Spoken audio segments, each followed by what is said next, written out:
Madam, ನೀವೇನು tension ತೊಗೊಳ್ಬೇಡಿ. ಇದು just lawyer notice ಅಷ್ಟೇ, ಕೋರ್ಟ್ ನೋಟಿಸ್ ಏನಲ್ಲ. ಸೊ ನಾವು ಮುಂದೆ ಏನು ಮಾಡಬೇಕಾಗುತ್ತೆ? ಇತ್ತೀಚೆಗೆ ಹೀಗೆಲ್ಲ ಲಾಯರ್ ಮೂಲಕ ನೋಟಿಸ್ ಕಳಿಸಿ ಹೆದರಿಸೋದು ತುಂಬ ಕಾಮನ್ ಆಗಿಬಿಟ್ಟಿದೆ. ಆದರೆ ಮೇಡಮ್, ನಿಮಗೆ ಡಿವೋರ್ಸ್ ಕೊಡೋದಕ್ಕೆ ಇಷ್ಟ ಇಲ್ಲ ತಾನೇ? ಖಂಡಿತ ಇಷ್ಟ ಇಲ್ಲ. That's it. ಕಾನೂನಲ್ಲಿ ಯಾರೂ ಬಲವಂತವಾಗಿ ಡಿವೋರ್ಸ್ ಪಡ್ಕೊಳ್ಳೋದಕ್ಕಾಗೋದಿಲ್ಲ. ಒಬ್ರಿಗೆ ಇಷ್ಟ ಇಲ್ಲ ಅಂದಮೇಲೆ ಇದು ಒನ್ ಸೈಡೆಡ್ ಆಗುತ್ತೆ. ಮೊದಲು ನಾವು ಕೋರ್ಟ್ ನೋಟಿಸ್ಗೆ ರಿಪ್ಲೈ ಮಾಡಬೇಕು. ನನಗೆ ಡಿವೋರ್ಸ್ ತೊಗೊಳಕ್ಕೆ ಇಷ್ಟ ಇಲ್ಲ, ಸಂಸಾರ ಮಾಡೋದಕ್ಕೆ ನಾನು ಸಿದ್ಧ ಇದ್ದೀನಿ ಅಂತ ಡಿವೋರ್ಸ್ ನೋಟಿಸ್ನ ರಿಜೆಕ್ಟ್ ಮಾಡಬೇಕು.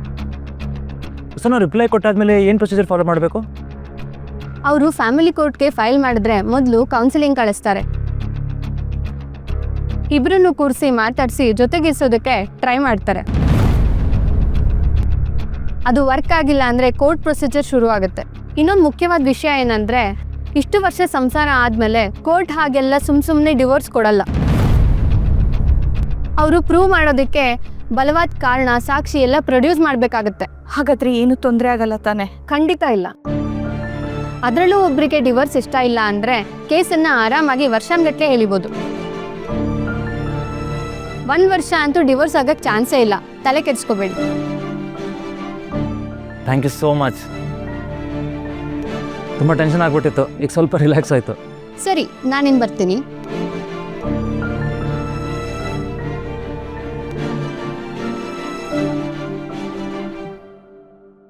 ಒಂದು ವರ್ಷ ಯಾಕೆ? ಇನ್ನು 6 ತಿಂಗಳಲ್ಲಿ ಅಪ್ಪ ಕಳಿಸಿರೋ ನೋಟಿಸ್ನ ವಾಪಸ್ ತಗೋಬೇಕು. ಹಾಗೆ ಮಾಡ್ತೀನಿ, ನೋಡ್ತಾ ಇರಿ.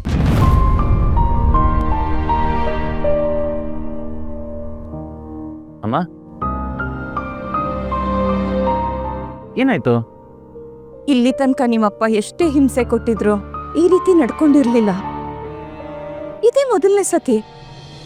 ಅದನ್ನೇ ಯೋಚನೆ ಮಾಡ್ತಿದ್ದೆ. ಅಮ್ಮ, ಅಲ್ಲಿ ನೀವೇ ಅಷ್ಟೊಂದು ಧೈರ್ಯವಾಗಿದ್ರಿ, ಸಡನ್ಲಿ ವೀಕ್ ಆದರೆ ಹೇಗೆ? ನಿನ್ನ ಹತ್ರ ಸತ್ಯ ಹೇಳ್ಕೊಳ್ದೇ ಇರ್ತೀನೇನೋ. ಹೊರಗಿಂದ ಎಷ್ಟೇ ಧೈರ್ಯವಾಗಿದ್ರು ಒಳಗೆ ನನಗೂ ತುಂಬ ನೋವಾಗ್ತಾ ಇದೆ. ಎಷ್ಟೇ ಆದರೂ ಇಷ್ಟು ವರ್ಷ ಜೊತೆಗೆ ಸಂಸಾರ ಮಾಡಿರೋದಲ್ವಾ, ನಿಮ್ಮಪ್ಪನ ಮನಸ್ಸು ಅದೇಗಿಷ್ಟು ಕಲ್ಲಾಗೋಯ್ತು ಅಂತ ಯೋಚನೆ ಮಾಡ್ತಿದ್ದೆ. ನೋಡಿ, ಇಷ್ಟು ವರ್ಷ ಈ ಮನೇಲಿ ನಂಗೆ ಯಾರೇ ಏನೇ ತೊಂದರೆ ಕೊಟ್ಟರು ನನಗೆ ಬೆನ್ನಿಂದೆ ನಿಂತವ್ರು ನೀವಮ್ಮ.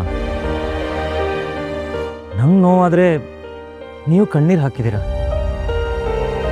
ಕಲ್ಲಾಗಿರೋ ಅಪ್ಪನ ಮನಸ್ಸು ಕರಗುತ್ತೆ, ನೋಡ್ತಾ ಇರಿ. ನೋಡಿ, 2 ಕೈಯಿಂದ ಕಟ್ಟಿರೋ ಗಂಟನ್ನ 1 ಕೈಯಿಂದ ಬಿಚ್ಚೋಕ್ಕಾಗಲ್ಲ. ಡಿವೋರ್ಸ್ ಖಂಡಿತ ಆಗಲ್ಲ. ಧೈರ್ಯವಾಗಿರಿ. ನಿನ್ನ ಜೊತೆ ನಾನಿದ್ದೇನೆ.